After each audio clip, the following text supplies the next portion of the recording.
Assalamualaikum warahmatullahi wabarakatuh. Para pendengar, peminat kaset-kaset saya ini, laki-laki dan perempuan, baik yang sedang tinggal di rumah atau dalam mengembara dalam perjalanan yang jauh dengan mobilnya, diputar kaset, didengarkan Nabuya berceramah, seakan-akan kita berdekat, meskipun saya tidak ada dalam mobil ini, tapi suara saya ada. Yang akan saya bicarakan pada hari ini ialah tentang mensyukuri nikmat Allah Subhanahu wa Ta'ala. Tuhan bersabda di dalam Al-Quran, la in syakartum la azidannakum wa la in kafartum inna adzabi la syadid. Sesungguhnya jika kamu syukuri yang nikmat yang diberikan Allah kepadamu, niscaya nikmat itu akan ditambah lagi oleh Tuhan. Sebaliknya jika kamu lupakan nikmat itu, tidak kamu pedulikan, maka azab atau siksa Tuhan sangatlah pedihnya. Inilah ayat tentang syukur yang disebutkan oleh Tuhan di dalam Al-Quran. Sebenarnya nikmat yang diberikan Allah kepada manusia itu tidaklah terhitung banyaknya. Tuhan pun mengatakan wa in ta'udu ni'matallah la tuhsuha. Jikalau kamu hendak menghitung nikmat Allah, tak dapat kamu membilang berapa nikmat itu. Ada alat-alat modern sekarang yang dipakai orang, komputer, yang dapat menghitung berjuta-juta, bahkan bermiliar dengan cepat. Tapi bagaimanapun cepatnya hitungan komputernya nanti sudah rusak dan nikmat Allah belum juga semua dapat dituliskan. Apa yang kita syukuri? Apabila kita mengenalkan nikmat Tuhan itu, kita menjadi kaya dalam batin. Kita tidak jadi murung dalam hidup. Sejak dari matahari yang terbit di waktu pagi, terbenam di waktu sore, di waktu senja, lalu berganti dengan malam, dan apabila malam sudah datang, bintang-bintang pun berkelap-kelip di langit. Itu pun sudah kita syukuri jika kita mengenal Dia. Di atas bumi sendiri pun kayu-kayu yang menghijau, buah-buahan yang renum masak, ikan di laut, deburan pasir ketika ombak mengempaskan dirinya ke pantai, pohon kelapa nyiur yang melambai di tepi pantai, dan segala macam yang lain yang susah buat dituliskan, buat diucapkan pun, menjadi perbandingan, menjadi peringatan kepada kita bagaimana besarnya nikmat yang melingkungi manusia ini. Tuan-tuan yang terhormat, di dalam Al-Quran Tuhan pernah bersabda, wa khalaqna lakum ma fil ardi jami'a. Semua isi bumi ini kami sediakan buat kamu. Kami sediakan buat kamu. Sehingga apabila kita melihat ke laut, lihat ombak itu berdebur ke pantai, lalu kelihatan dari jauh perahu nelayan menyusur ombak dan gelombang mencari ikan. Untuk siapa ikan yang dicarinya itu? Untuk kita makan. Apabila kita lihat padi menguning di sawah, kita tanamkan padi itu. Untuk siapa buahnya? Untuk kita makan. Pisang yang tumbuh di pekarangan rumah kita untuk kita makan. Malahan kalau kita lihat binatang-binatang berkaki 4, kambing, sapi, kerbau. Hei kambing, hei sapi, hei kerbau. Mengapa kamu gemuk? Mengapa kamu jadi besar? Kami disediakan buat kamu.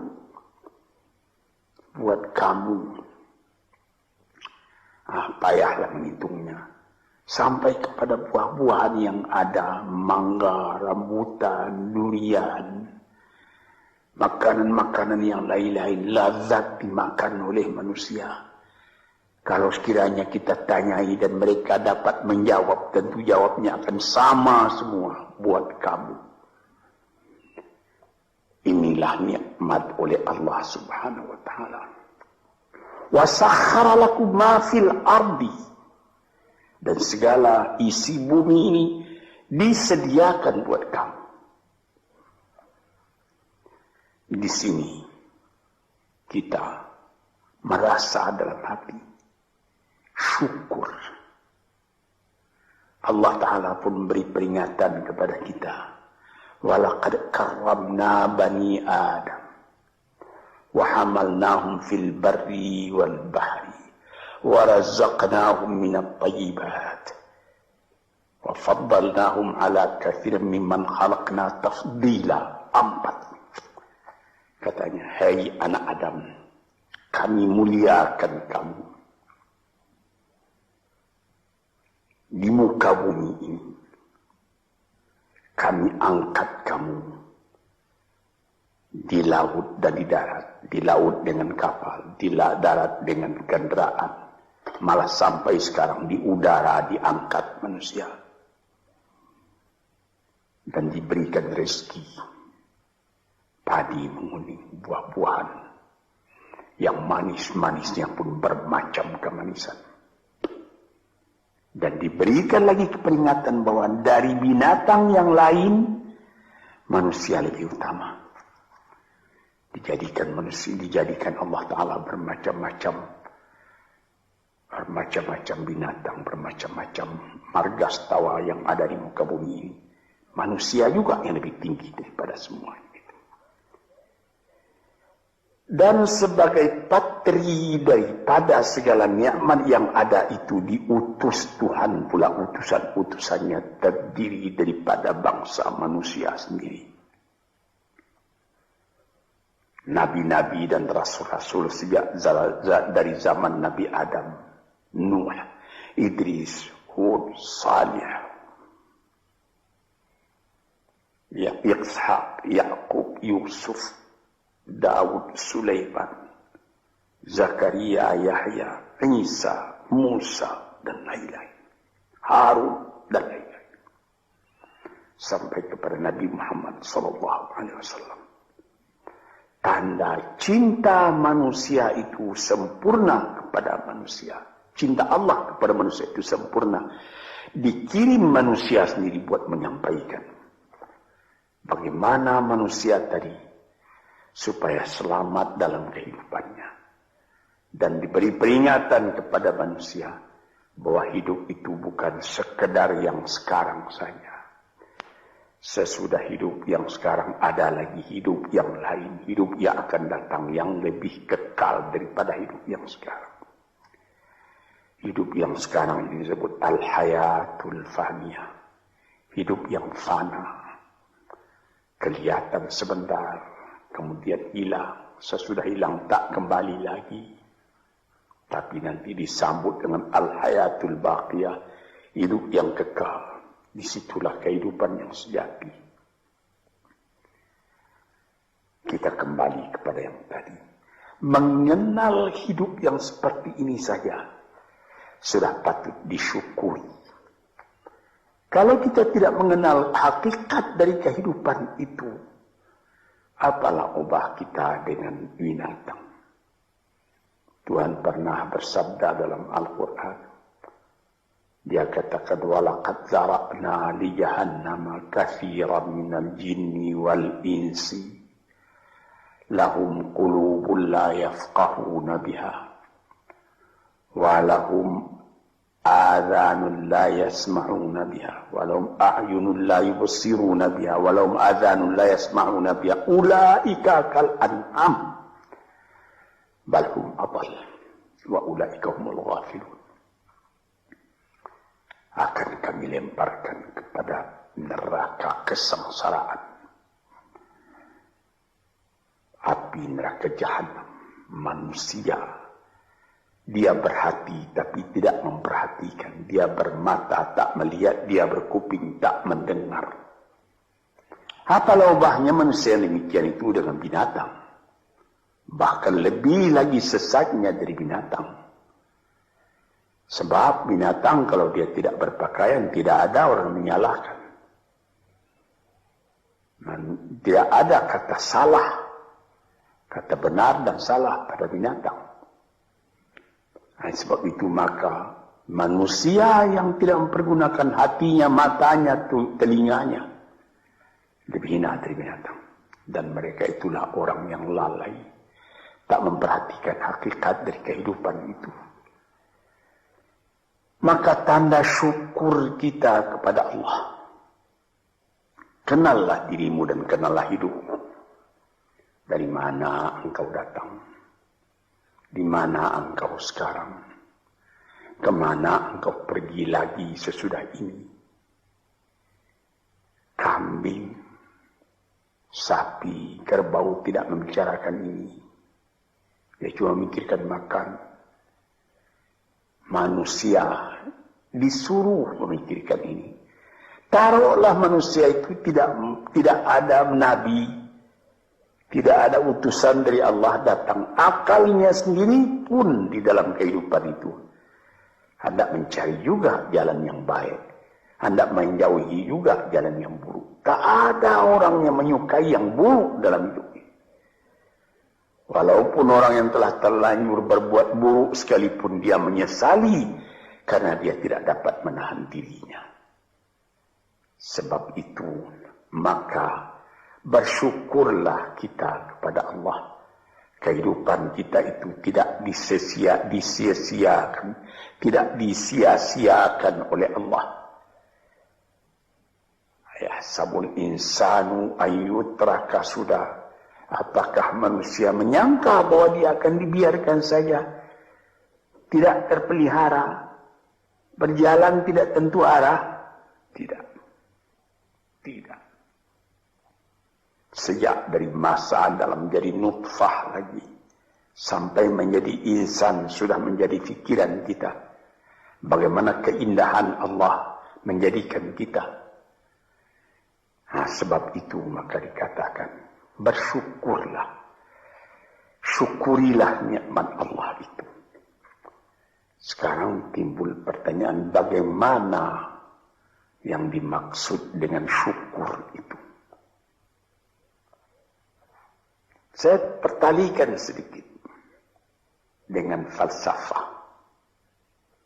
Sokrates apabila dia mempelajari keadaan alam, sesudah melihat keadaan alam ini, dia pun mempunyai iman bahwa ada yang menciptakan alam, yaitu Tuhan. Dia bersyukur. Mengetahui itulah hakikat hidup, kata beliau. Mengetahui itulah kebahagiaan sejati, kata beliau. Maka di sini kita melihat, syukur ya Allah, aku tidak dijadikan jadi binatang.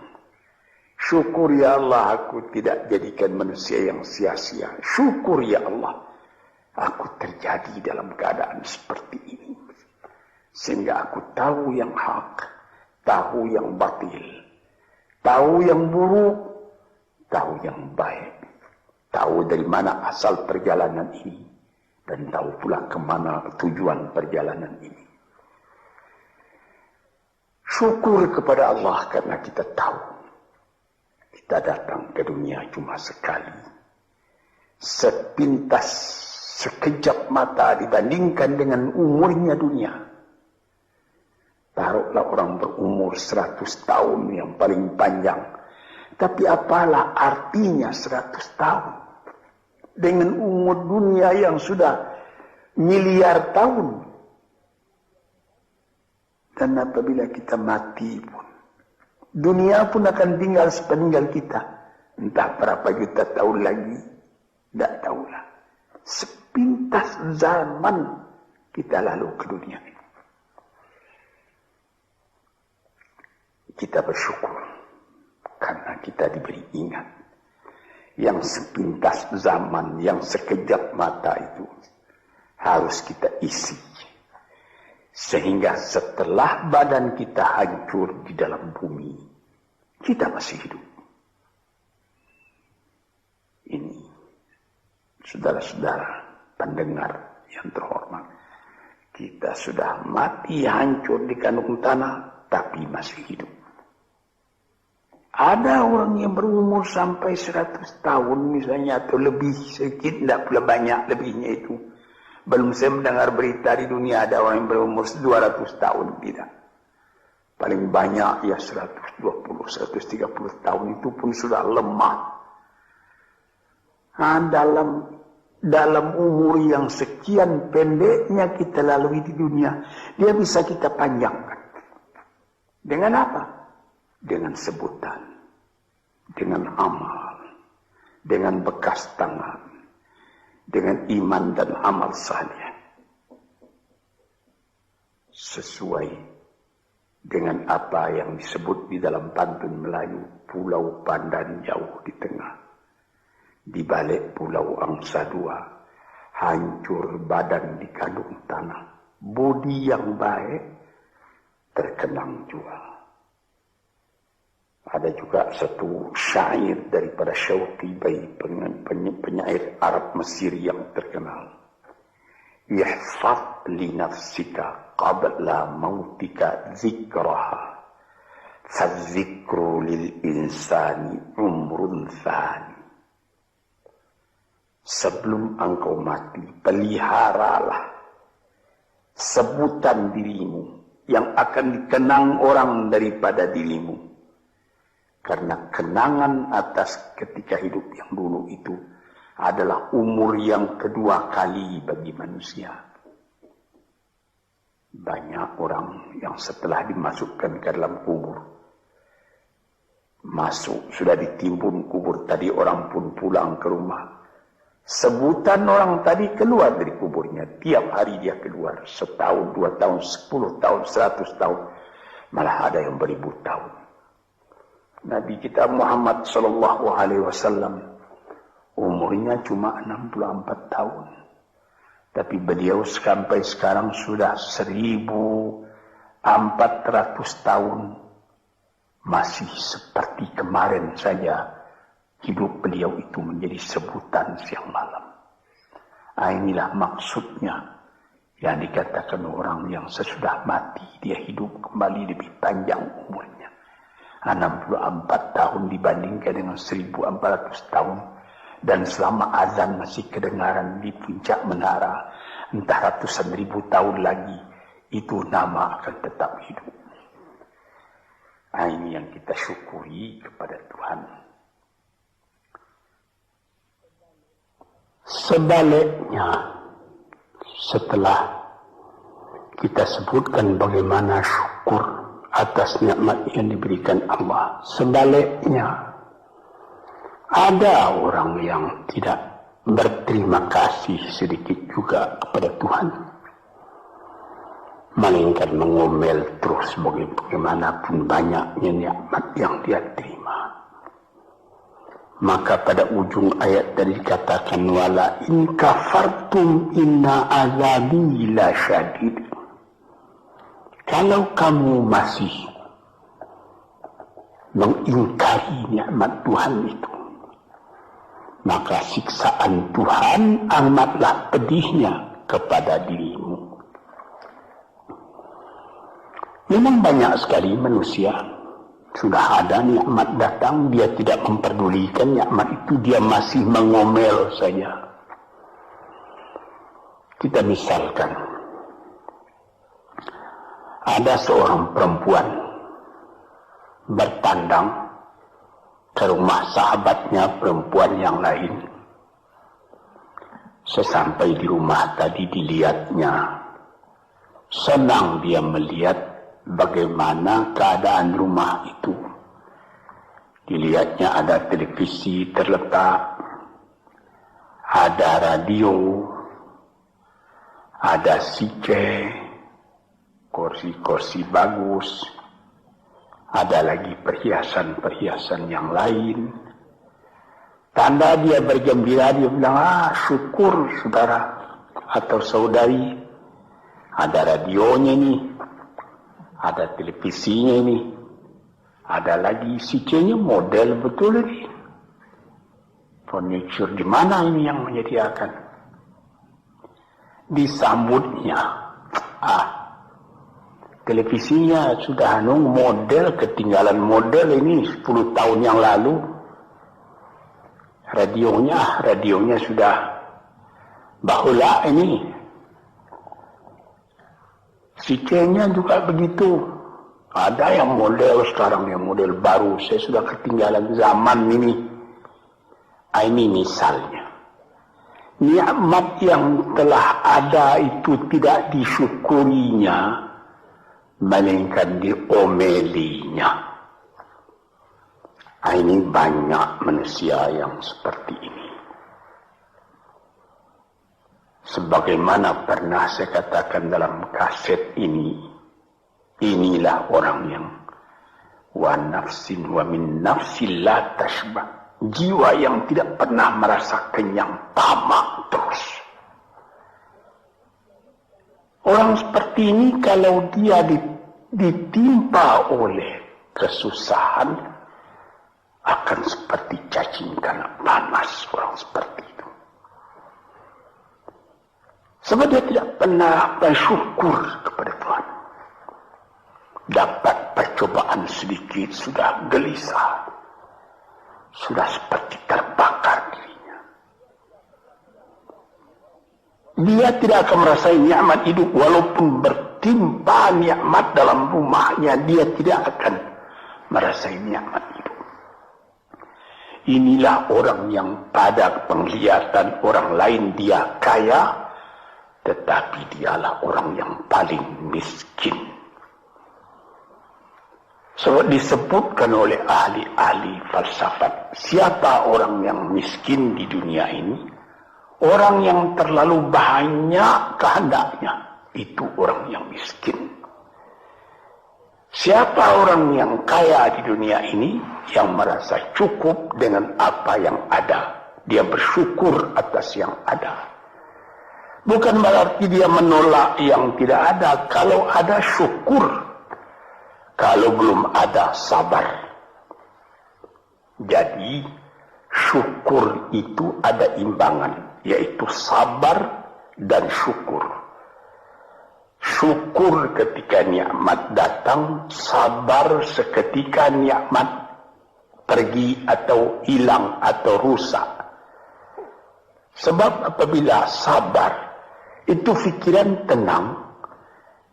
Pikiran tenang menyebabkan ada lagi inspirasi baru yang akan datang. Tetapi kalau dapat sedikit cobaan sudah gelisah, maka kita mengkafiri, tidak mensyukuri nikmat yang ada. Misalnya saya pernah juga bertemu seorang, bukan seorang, berdeknya berkali-kali orang. Dia datang, Abuya, saya ini susah. Kenapa?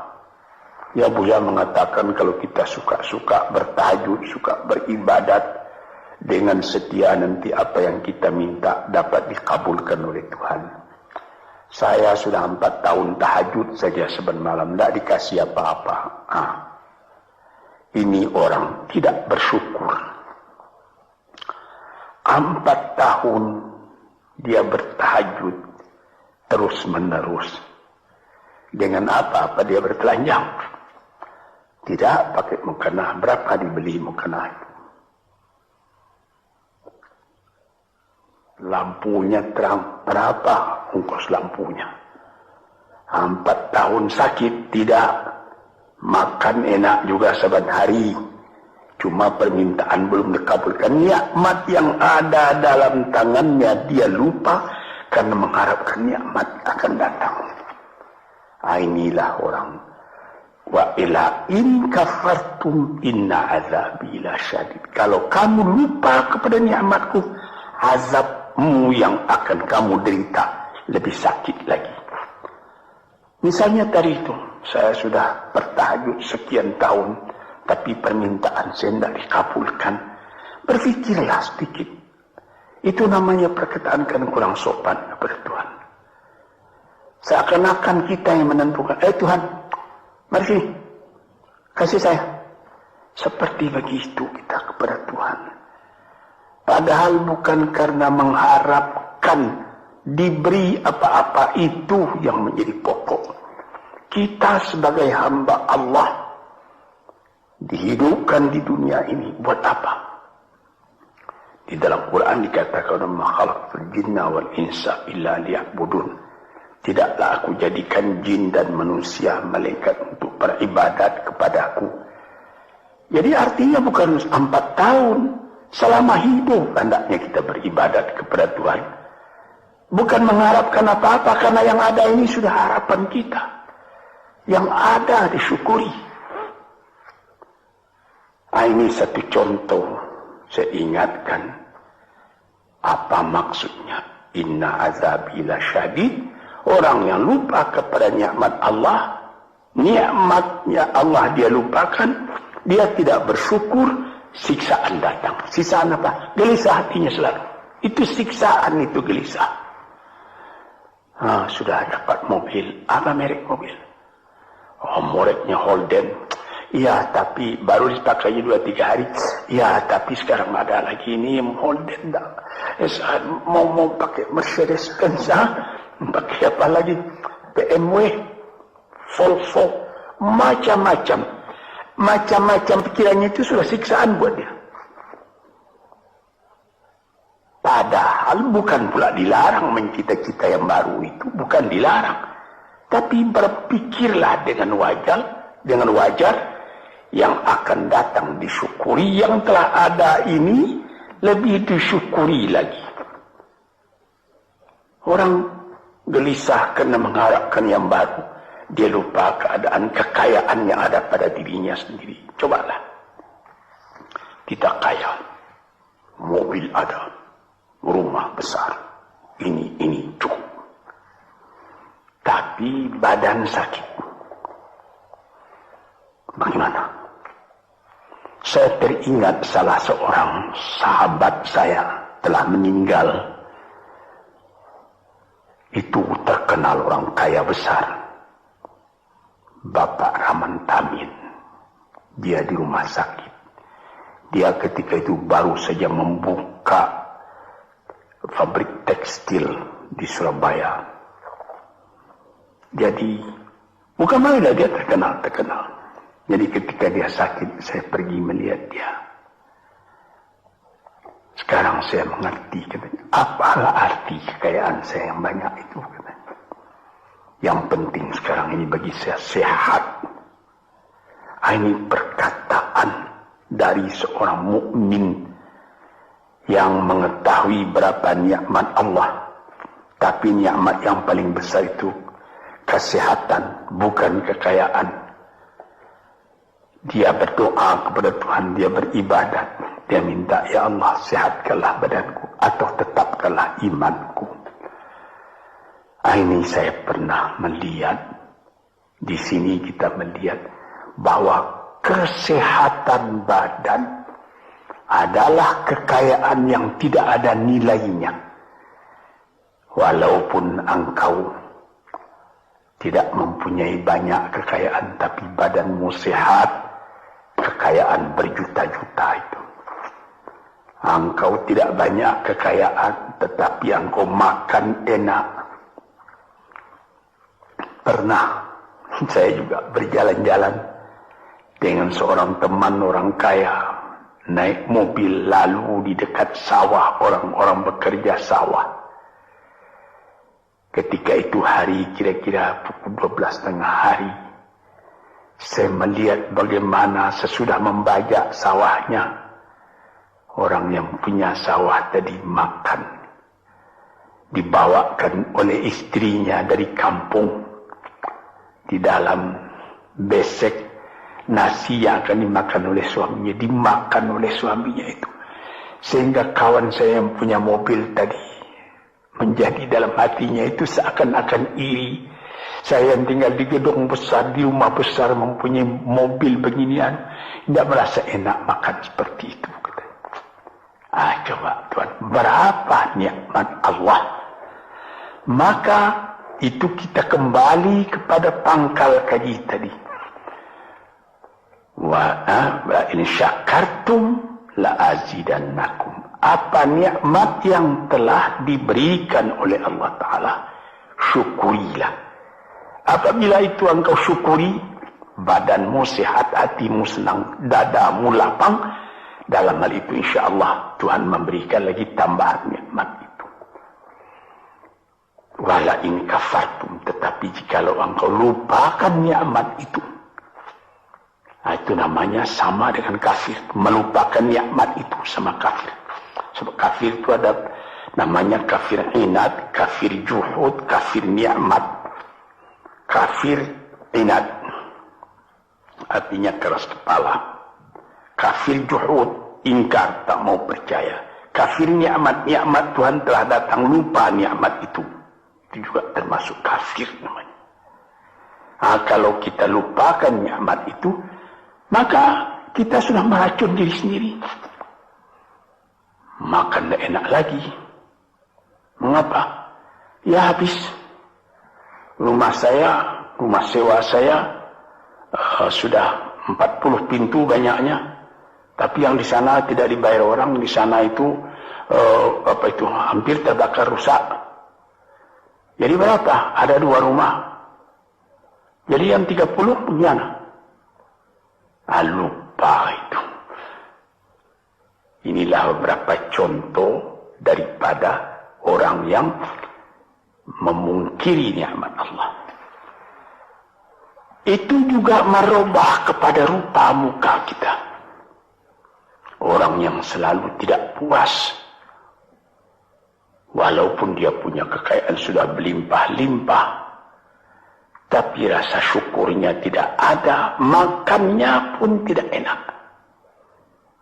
Di dalam rumah tangganya pun dia menjadi selalu berungutan saja. Ketika mula-mula datang sesudah penyerahan kedaulatan pada tahun 50 datang ke Jakarta, suami istri hidup dengan sederhana, makan enak, tertawa pagi, tertawa sore, apa yang ada dimakan yang tidak sabar. Kemudian berlimpah-limpah rezeki. Rezeki datang, mulai lalai daripada Tuhan. Mulai lupa kepada nikmat. Lama-lama tidak mensyukuri nikmat. Timbul berkelahi dalam rumah. Si laki-laki tadi melihat lagi ada perempuan yang lebih muda. Dia mau kahwin lagi, ribut lagi dengan yang tua, macam-macam. Nampak sebagaimana saya katakan tadi, nampak oleh orang luar, orang ini senang ini. Tapi di dalam rumahnya sendiri neraka, dibikinnya sendiri neraka itu karena dia tidak mensyukuri nikmat. Dia bikin sendiri neraka itu sebab dia tidak sabar ketika percobaan datang. Disinilah tuan-tuan pendengar kaset yang saya cintai. Saya katakan di dalam agama kita disuruh qanaah. Apa? Menyambut dengan kedua belah tangan nikmat yang diberikan Allah, kecil atau besar. Yang penting nilainya. Nilai nikmat itu ialah apabila kita terima dengan syukur. Dan kalau percobaan datang, kita tabahkan hati, kita sabar. Percobaan itu banyak. Harta, berniaga rugi, istri atau anak yang dicintai mati misalnya, dan lain-lain sebagainya. Kita sabar menerima itu. Kita tabah menerimanya sehingga kita tidak goyang. Ketika nikmat datang, kita syukur, jadi kita tidak sombong. Ketika percobaan datang, kita sabar, jadi kita tidak bingung. Kita punya hidup selalu tenang. Di dalam ilmu tasawuf disebutnya bahwa antara syukur dengan sabar itu adalah seperti sayap. Sayap sebelah kanan syukur, sayap sebelah kiri sabar. Kalau patah salah satu dari dua sayap itu, kita jatuh, tidak bisa kuat lagi. Jadi sebagaimana kapal terbang juga mempunyai dua sayap. Kalau patah satu, lebih baik lekas berhenti, jangan berlayar lagi, nanti bahaya besar jatuh, membawa jatuh kita. Para pendengar, disinilah yang menjadi tiang dari kehidupan kita sehingga menjadi kita normal. Sebagaimana pernah juga saya katakan, kerusakan atau seperti radio korsloiting yang terjadi antara sabar dan syukur ini bisa jadi penyakit. Mulanya penyakit batin, kemudian menjadi penyakit badan. Ada orang, itu saya pernah mengatakan tempoh hari ini dalam salah satu kuliah di kaset ini, psikosomatik. Dilihat penyakit, diperiksa, dianalisa oleh dokter. Asalnya dari kecewa. Ada orang, anaknya menyakitkan hatinya, karena anak itu juga jadi fitnah dalam kehidupan. Diharap akan begini, rupanya jadi begitu. Diharap akan taat, rupanya maksiat. Lama-lama dipendam penyakit itu dalam hati, berubah kepada badan sendiri. Kadang-kadang sakit jantung, kadang-kadang eksim, kadang-kadang kudis. Ajaib. Rupanya perjalanan darah diganggu oleh tekanan jiwa. Tekanan jiwa mengganggu tekanan jantung mengganggu tekanan darah menjadikan penyakit basir pada badan. Sebab itu maka dikatakan, barang siapa wa man a'rada an dzikri fa inna lahu ma'isyatan dhanka. Barang siapa yang menolak peringatanku, dia punya hidup nanti akan sengsara. Sengsara jadi penyakit. Fi qulubihim maradun fazadahumullahu marada. Dalam hatinya ada penyakit, ditambah lagi oleh Tuhan dengan penyakit lain. Diperiksa oleh dokter, badanmu tidak sakit, ini pikiranmu yang sakit. Macam-macam. Disinilah saudara-saudara yang terhormat, maka syukur itu adalah satu nikmat yang kita sendiri mengusahakan supaya terjadi pada diri kita sendiri. Dan gelisah itu adalah laknat yang kita tumbuhkan sendiri. Sebagaimana pepatah orang Melayu, makan hati, berulam jantung. Hatinya sendiri dia makan, jantungnya sendiri diambil ulam, akhirnya kurus kering. Pikiran pun jadi tertumbuk, cahaya mata pun menjadi muram, hati gelisah, kepercayaan kepada Allah tidak ada lagi, kepada hidup pun tidak ada lagi. Na'udzubillahi min dzalik. Para pendengar, peminat kaset-kaset ini, saya serukan, gembirakan hati, kuatkan iman kepada Allah, syukuri segala nikmat, sabar kalau datang percobaan. Insya Allah kita akan tetap teguh hidup, selamat dunia dan akhirat. Sekian saja dulu. InsyaAllah lain hari kita sambung lagi. Assalamualaikum warahmatullahi wabarakatuh.